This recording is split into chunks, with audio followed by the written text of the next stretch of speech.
Bonjour à tous, bienvenue sur la caverne. Aujourd'hui, avec les petits oiseaux en featuring qui chantent derrière parce que j'ai envie d'aérer un peu la caverne, je vais vous parler un peu des sorties récentes que je me suis procurées. On a du coup toutes les sorties de février et une petite sortie toute nouvelle de mars. On va commencer par 4 petits trucs qui sont plutôt des éditions assez simples, voilà, il n'y a pas grand chose à en dire, mais c'est des films qui méritent le fait d'être mentionnés, donc j'en parle. Alors on va commencer par un truc un peu à part, puisque c'est un DVD en fait que j'ai eu dans le dernier numéro de Mad Movies avec The Wolfman en couverture, ou juste Wolfman, je sais plus comment il s'appelle. Film que j'ai vu d'ailleurs, que j'ai trouvé un peu intéressant et en même temps un peu faible. Donc c'est The Boxer Omen, donc c'est un film hongkongais que j'ai pas vu, donc je veux pas vous en dire grand chose.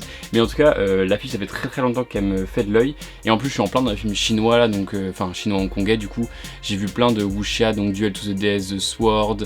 J'ai commencé les Once Upon a Time in China. Et donc ça m'intéressait bien de voir celui-là, donc voilà. Je me suis pris le Mad Movies, comme ça je l'ai. Donc c'est Spectrum Film qui le sort, donc je suppose qu'ils vont sortir une grosse version un peu prestigieuse comme ils ont l'habitude de faire. Ensuite, chez Roboto Film, qui vont d'ailleurs sortir, qui nous ont sorti le superbe coffret de l'intégrale de la trilogie Heisei de Gamera par Susu Kaneko. Ils vont nous sortir aussi l'intégrale des films de l'ère Showa de Kamen Rider en avril. Ça va être un très beau coffret aussi. Et là, donc c'est un petit truc qui m'intéressait, je connais pas du tout. Donc c'est un film de Kinji Fukasaku qui s'appelle Violent Panic: The Big Crash. Donc voilà, pas vu non plus pour l'instant, donc je peux pas vous en dire grand chose, mais bon, film de gangster japonais des 70, moi, j'achète direct, hein, fan des Pinky Violence et de toutes ces conneries là, donc j'achète directement, je prends. Sûrement une musique très funky, très cool. Ensuite, film de Toshiharu Ikeda, voilà, donc le réalisateur de pas duologie, parce qu'il a fait le 1 et le 3 de Evil Dead Trap. Et aussi, qui va bientôt sortir, d'ailleurs je n'y pensais pas, je vous mettrai une petite image là, mais enfin Arrow a annoncé un coffret V Cinema Essential, donc avec des films de V Cinema, donc mouvement chapeauté par Takashi Miike, cinéma donc du SOV, donc Shot on Video, donc des films tournés en numérique rapidement quoi, et qui sont faits pour le marché vidéo. Et donc voilà, et du coup dans ce coffret, voilà, je raccroche les wagons, pardon, il y a du coup le fameux 7ème opus de la saga de la femme Scorpion, que j'ai là en 2 exemplaires, les DVD et les Blu-ray du Shaki Film, Female Prisoner Scorpion, Death Street, où une fille va devoir aller chercher du coup Sasori qui est toujours enfermée en prison. Et en fait ce film il est introuvable, enfin il est trouvable en téléchargement pas légal, mais il n'y a aucun sous-titre, même pas anglais, donc j'avais commencé à essayer de faire des sous-titres anglais, mais voilà, je vais pas me faire chier à essayer de le faire, je vais attendre que ce petit coffret sorte. Et voilà, je vais me le procurer, il est très beau. Mais bref, c'est pas ça qui nous intéresse. Là, c'est une des dernières sorties de Carlotta. C'est La Vengeance de la Sirène, Mermaid's Legend, il me semble, en anglais. Et en japonais, je ne sais pas, parce que je parle pas japonais. Gros film de vengeance en milieu aquatique, très beau, très barré, très sanglant, très vénère. C'est voilà, une histoire de vengeance, d'amour, un peu écologie aussi. Enfin, c'est vraiment un film à voir, je peux pas trop vous en dire, c'est assez fou, c'est un peu lent par moment, mais on se laisse emporter par les plans qui sont juste fabuleux. Le film est en 4 tiers, il est très beau, pas mal de splatter, aussi de belles scènes de nage aquatique qui peuvent rappeler un peu, je sais pas, la créature du lac noir ou les choses comme ça. Moi c'est des scènes que j'aime beaucoup, mais voilà. Donc à l'image de cette pochette, très sanglant. Ensuite, un film que j'attendais beaucoup qui ressorte parce que c'est un film exceptionnel. Un film de Juraj, je sais pas comment ça se dit, Juraj Herz. Un réalisateur donc de la nouvelle vague tchèque, c'est L'incinérateur de cadavres. Alors moi j'ai déjà La Belle et la Bête, sa version, je l'ai toujours pas vue, et j'ai Morgiana que j'adore. Et donc là on a son chef-d'œuvre pour l'instant de ce que j'ai vu, c'est L'incinérateur de cadavres, donc un film avec un incinérateur de cadavres, un mec qui travaille dans une chambre crématoire, et qui va voir ses idées s'allier un peu à celles du parti nazi, donc c'est la montée du parti nazi aussi dans un pays voisin. Et donc c'est assez glaçant, c'est terrifiant, il y a des scènes absolument magistrales, des visuels totalement fous, des transitions entre les scènes qui te perdent complètement dans l'espace qui sont vraiment géniales, donc je vous conseille très fortement ce film. Donc c'est sorti chez Potemkin en collaboration avec Malavita, parce que c'est eux qui ont la plupart des droits de films de tchèques. Et donc on a un superbe fourreau en carton, et derrière donc un Blu-ray au format le nouveau format que j'aime beaucoup. Donc là on a 3 formats différents d'ailleurs, parce qu'on a le format Blu-ray classique, on a le format entier comme ça, donc comme Potemkin sort, comme le Shaki Film sort quand il réédite des films. Et là Roboto ils nous ont sorti une version donc aussi grosse, mais avec toujours ce petit truc là. Donc voilà, moi je pense que ça c'est la forme ultime du Blu-ray, c'est magnifique. Et donc voilà, donc on a un peu des deux avec un très bel intérieur. Et ensuite là on va passer à 3 plutôt gros coffrets. C'est le Blu-ray d'un film qui a été pas mal adulé, qui a fait beaucoup de bruit, que je trouve très très bon. Deuxième film d'une réalisatrice française, c'est, vous l'avez deviné, The Substance et son magnifique steelbook, regardez-moi ça. Donc sur cette tranche là, enfin je vous mettrai des petits inserts, mais voilà, sur la tranche on a Demi Moore avec ses yeux qui bug, ses yeux doubles, et retourné derrière on a Margaret Qualley, la doublure, voilà. Donc c'est un superbe steelbook avec une sorte de truc plastique, donc qui sert pas à grand chose parce que c'est juste les nominés aux Oscars et les informations. Mais voilà, le steelbook est vraiment sublime. Et du coup à l'intérieur, en supplément, on va retrouver, il y a des cartes postales que je vous mettrai là qui sont très belles aussi. Et un petit supplément que je trouve très cool, qui est pas un truc de fou furieux, mais on a la notice que reçoit le personnage de Demi Moore dans le film, la notice pour utiliser la substance. C'est des petits bonus qui font le taf, et déjà vu la beauté de l'édition, franchement, pour le prix qu'elle coûte, elle vaut vraiment le coup pour un super film, voilà. Pour les estomacs accrochés, mais voilà. Film très référencé, j'ai vu beaucoup de références, d'ailleurs c'était pour moi un des points un peu négatifs du film, c'est qu'il est un peu perdu dans toutes ses références, parce que, enfin visuel surtout, mais enfin juste, il y a trop de trucs de fou dans ce film. Mais la mise en scène, toute la fin, on a l'impression que le film se retient un peu, et toute la fin c'est vraiment une avalanche, on a l'impression d'être dans un film genre à la Tokyo Gore ou même à la Trauma ou des trucs comme ça. Enfin franchement c'est vraiment un film qui s'inspire de beaucoup de choses, mais de beaucoup de choses très différentes, et ça j'aime beaucoup, de Lynch, de Kubrick, de Palma, enfin vraiment de plein de trucs, donc superbe édition pour un super film de l'année dernière. Ensuite on a le nouveau coffret, magnifique aussi, je savais pas du tout qu'ils allaient ressortir ça, maintenant je me tiens beaucoup plus au courant de ce qui sort pour un peu anticiper les dépenses et tout, voilà, voir ce que j'achète, ce que j'achète pas. Mais donc on a la nouvelle édition de Amer Béton, l'animé. Donc adaptation du manga de Taiyo Matsumoto, un auteur de manga que je trouve absolument exceptionnel. Je suis en train de lire Sunny, c'est magnifique, j'ai lu Go-Go Monster, c'est magnifique, Amer Béton, c'est exceptionnel, numéro 5, c'est trop bien aussi, j'ai très hâte de lire Ping Pong et tous ces autres œuvres, parce que vraiment ça devient, je pense, un de mes auteurs de manga préférés. On a donc ce superbe coffret, donc voilà, qui est très sobre, en plus avec des dessins originaux et inédits de Taiyo Matsumoto, si je dis pas de conneries. Voilà, donc c'est disait chez All the Anime. Et dedans, du coup, on a un Blu-ray au format parfait, comme je vous le disais, avec l'ordinateur de cadavre, et un petit livret sketchbook, un peu making of de comment ils font le compositing des plans et tout là. Donc, alors à savoir que j'ai pas vu en fait cet Amer Béton ou le Teconiconcrete, je sais pas comment on dit en fait, Teconiconcrete, je sais pas. Bon, concrete, je suppose que c'est béton, du coup c'est ça, Amer Béton, mais je sais pas comment ça se dit. J'avais vaguement vu que ça s'appelait comme ça en VO, mais voilà. Donc j'ai pas vu le film en fait, j'ai uniquement lu le livre qui est, enfin moi je le trouve exceptionnel, ce manga est vraiment magnifique. Toto, c'est un auteur qui a une écriture et une façon de faire des mangas très cinématographiques. Il n'y a pas beaucoup de texte, ça va assez vite, et en même temps c'est des plans très visuels, très beaux, très mélancoliques, enfin il y a beaucoup de choses qui se dégagent de toute son œuvre en fait, je trouve.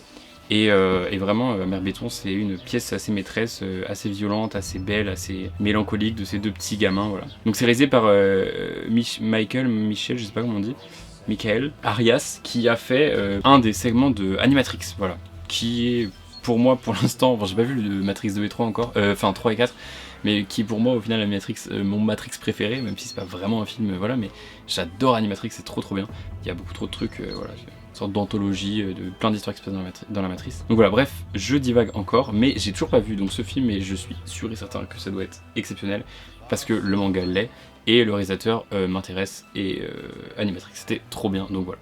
Mais en tout cas, vraiment très belle édition, surtout qu'au final, le Blu-ray en lui-même d'avant, bah déjà c'est les Blu-ray où il y a marqué haute définition, enfin c'est vraiment les Blu-ray du début du Blu-ray, du coup c'est un peu moche. Et puis finalement bah il est pas si commun que ça, il est un peu chiant à trouver et pour un prix assez rush, donc au final bah, cette édition là vaut totalement le coup avant qu'elle soit épuisée. Et la dernière petite pièce que je voulais vous montrer pour cette vidéo, c'est le dernier édition précis limitée, donc le numéro 29 de chez Carlotta, c'est Ichi the Killer de Takashi Miike. Alors c'est un film que j'avais pas vu, du coup que j'ai découvert avec ce coffret. C'est l'adaptation d'un manga de Hideo Yamamoto. C'est un manga, enfin le manga je l'ai pas lu donc j'en sais rien, mais le film, donc là il est marqué vraiment moins de 16 avec avertissement. c'est du Mickey. Pour l'instant, Mickey, j'avais que vu Visitor Q, donc qui est déjà bien chelou. Et donc, c'est un film extrêmement violent, extrêmement perturbant, extrêmement gore, et en même temps assez poétique par moments, très bizarre, très dérangeant, qui pose beaucoup de questions sur la souffrance, la violence, enfin, voilà. Et en même temps qui est super drôle, genre même si la violence et des scènes peut-être un peu sexuellement choquantes, enfin il y a plein de trucs vraiment très bizarres dans ce film, mais c'est vraiment un film qui laisse pas du tout indifférent. La musique est exceptionnelle aussi, c'est une sorte de mix de jazz bizarre avec des fois du rock indus, enfin expérimental, je sais pas, c'est trip-hop dans le tempo, c'est vraiment très particulier. On a la présence au casting du du génialissime Shinya Tsukamoto, qui est donc le réalisateur de la trilogie Tetsuo, de Bullet Ballet, de Tokyo Office, de Hiruko the Goblin, enfin de plein de choses diverses et variées qui sont tout aussi incroyables. Et du coup voilà, il est aussi fort quasiment en acteur qu'en réalisateur. Et donc dans ce coffret Prestige, on retrouve bien sûr des bonus, voilà, le making of, des entretiens avec les acteurs, le réalisateur, etc. Et on a ce qu'appelle Carlotta des memorabilia, qui sont en fait des sortes de petits goodies qui vont nous rappeler la sortie du film. Et du coup on va avoir des trucs assez originaux qu'on n'a pas vraiment l'habitude de retrouver, à savoir le programme, donc le programme du film qui était donné dans les cinémas japonais à l'époque. Donc il y a un livre qu'on peut pas lire puisque c'est écrit en japonais, sauf ceux qui lisent, mais voilà, mais qui est très cool. Et en plus on a des superbes photos, il y a des dessins un peu du manga aussi, il y a des trucs un peu making of, je suppose qu'il y a des interviews, on a un peu la présentation des personnages, etc. On a aussi la reproduction du ticket de cinéma japonais original, donc ça c'est très cool aussi. On a une planche d'autocollants, bon ça c'est plutôt cool, je sais jamais quoi en faire des autocollants, mais je trouve ça trop bien. Et du coup on a aussi en pièce finale, du coup l'affiche qui est exactement ce visuel là. Voilà. Donc voilà, et bien c'en est fini pour cette petite vidéo, j'espère. Hop, t'as cru que la vidéo était finie, moi aussi, mais j'ai acheté un autre truc. Et du coup je tenais à vous le présenter parce que c'est quelque chose qui est très cool, qui est inédit en France, et dont je sais pas si beaucoup de personnes parlera, du coup j'avais envie de vous le présenter. Pour vous présenter cet objet, je dois vous parler d'abord de quelqu'un qui est Sean Baker. Donc maintenant Sean Baker c'est quelqu'un de mondialement connu puisqu'il a gagné la Palme d'Or au dernier festival de Cannes. Il vient de remporter un Oscar pour Anohara, enfin de multiples Oscars pour Anohara avec meilleur film, meilleure comédienne, meilleur montage, puisque c'est lui qui fait ses montages aussi, enfin ouais. Voilà, Anohara a tout raflé sur son passage, c'est un excellent film. Moi je l'avais découvert avec, comme beaucoup de monde je pense, avec Florida Project, qui est un film que je trouve magnifique, que je préfère même à Anohara je pense. C'est deux films malheureusement que j'ai pas encore en physique, mais que j'achèterai incessamment sous peu. Il a fait aussi Red Rocket entre les deux, que j'ai pas encore vu mais qui a l'air très bien. J'ai son premier film disponible en France, Tangerine. C'est une femme trans qui sort de prison et qui apprend que son copain couche avec une autre femme. Et du coup elle se met en tête d'aller les chercher et il se passe plein de trucs et voilà. C'est des films où beaucoup de gens se crient dessus et où ça voilà. Et en plus c'est un film qui est entièrement tourné à l'iPhone, le making of qu'il y a dans le Blu-ray est super, enfin c'est pas vraiment un making of mais c'est voilà la genèse du projet. C'est fait à l'iPhone et enfin je veux dire c'est dans ma catégorie des films genre pas besoin d'avoir beaucoup de matos pour faire un bon film en fait. Bon après Sean Baker sait extrêmement bien écrire, il bosse extrêmement bien ses sujets et tout. Donc voilà, ça c'était les 4 films de Sean Baker qui sont en fait dispo en France, qui sont sortis en salle. Enfin Tangerine, je sais pas s'il est sorti en salle, mais en tout cas les 3 autres c'est sûr.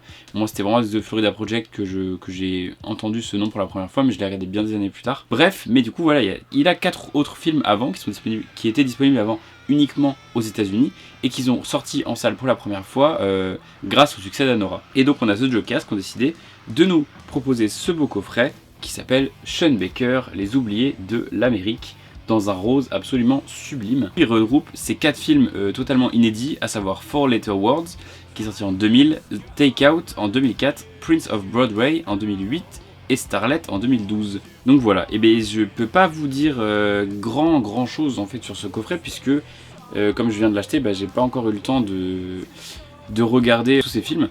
Donc voilà, en tout cas le coffret est vraiment très beau. Il y a beaucoup de jeux sur les couleurs, sur des très belles photos, enfin de très belles captures des films. Et voilà, donc j'ai très hâte de découvrir toute cette première facette en fait de ce réalisateur. Tous les films de Sean Baker pour l'instant que j'ai vus Ça a toujours un rapport avec le monde du travail, du sexe, etc. Donc je sais pas s'il y a toujours un rapport avec ça ou pas. Il me semble que Four Letter World c'est un truc avec des jeunes qui font des soirées et tout. Take Out c'est marqué un travers clandestin chinois. Lucky, vente de contrefaçon. Et Starlet, actrice porno, voilà. Après donc on a des introductions à des films, un making of de Starlet et un making of de Prince of Broadway en bonus. Faut dire qu'il est quand même pas, il est pas donné ce coffret. Faut compter une cinquantaine d'euros pour 4 films. Mais bon, il est beau. C'est vraiment un beau coffret pour découvrir voilà, tous ces films qui sont totalement inédits en France. En fait, c'est la seule méthode, je pense qu'ils sont dispo en VOD maintenant quelque part, mais c'est pour l'instant la seule méthode en fait pour voir ces films légalement et les avoir. Donc il n'y a pas de coffret DVD. Dommage pour ceux qui n'ont que un lecteur DVD, mais voilà, il est sorti du coup en Blu-ray. Donc voilà, et bien c'en est fini pour cette petite vidéo, j'espère que vous avez apprécié. Voilà, j'aimerais bien aussi faire de temps en temps plus ces sortes de mini formats un peu plus sur les sorties, actualités, etc. Parce que ça me permet aussi de faire des petites vidéos plus rapides à monter. Moi que je trouve très intéressante, enfin je sais que c'est du contenu que je consomme, donc je me dis que ça peut intéresser des gens aussi. Et voilà, et ça fait patienter, j'ai pas l'impression de sortir pas de vidéo pendant 4 mois.